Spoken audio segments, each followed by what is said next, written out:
So do any of you remember those Mickey Mouse cartoons from the 1930s? The ones that were just put out on DVD a few years ago? Well, I hear there is one that was unreleased to even the most avid classic Disney fans. According to sources, it's nothing special.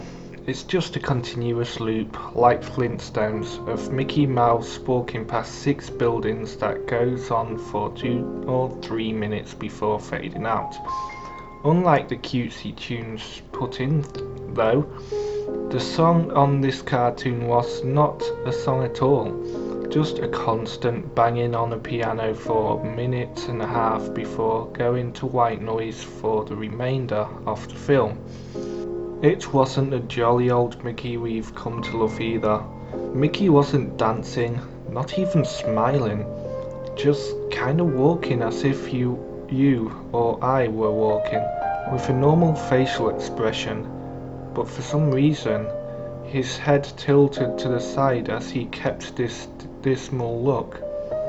Up until a year ago, everyone believed that after it cut to black and that was it.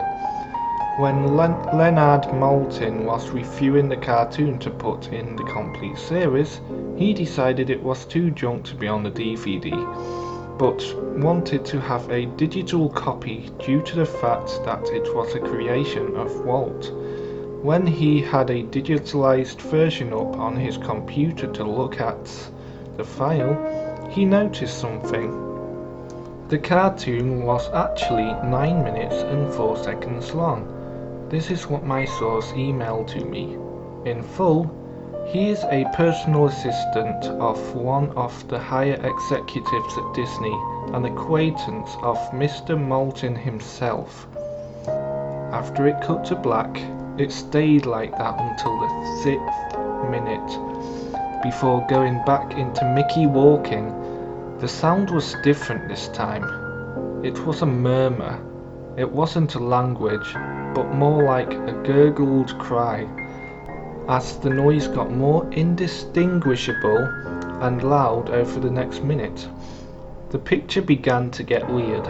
The sidewalk started to go in directions that seemed impossible based on the physics of Mickey's walking, and the dismal face of the mouse was slowly curling into a smirk.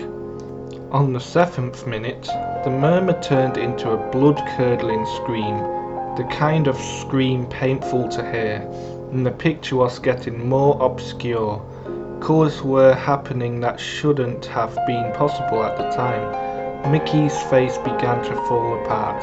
His eyes rolled out on the bottom of his chin like 2 marbles in a fishbowl, and his curling smile was pointing towards on the left side of his face. The buildings became rubble floating in midair, and the sidewalk was impossibly navigating in warped directions, a few seeming inconceivable with what we, as humans, know about directions. Mr. Maltin got disturbed and left the room, sending an employee to finish the video and take notes of everything happening up until the last second, and afterward immediately stole the disc of the cartoon into the vault.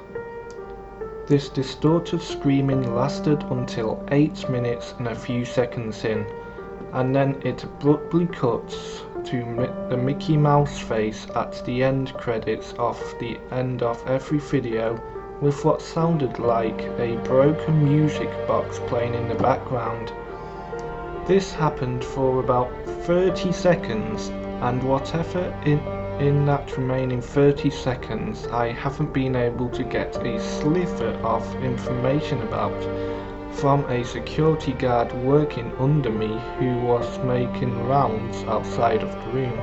I was told that after the last frame, the employee stumbled out of the room with pale skin saying, "Real suffering is not known," 7 times before speedily taking the guard's pistol and offing himself on the spot. The thing I could get out of Leonard Maltin was that the last frame was a piece of Russian text that roughly said, The sight of hell brings its viewers in. As far as I know, no one else has seen it, but there have been dozens of attempts at getting the file on rapid share by employees inside the studios, all of whom have been promptly terminated off their jobs. Whether it got online or not is up for debate, but if rumours serve me right, it's online somewhere under suicidemouse.avi. If you ever find a copy of the film, I want you to never view it, and to contact me by phone immediately regardless of the time. When a Disney death is covered up as well as this, it means this has to be something huge. Get back to me. TR. I've yet to find a copy of this, but it is out there. I know it.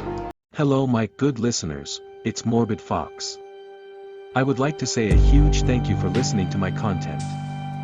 I would love it even more if you could share my content with your friends and family, and don't forget to give it a thumbs up if you liked it, and curse that subscribe button. Remember, Morbid Fox is with you, always watching.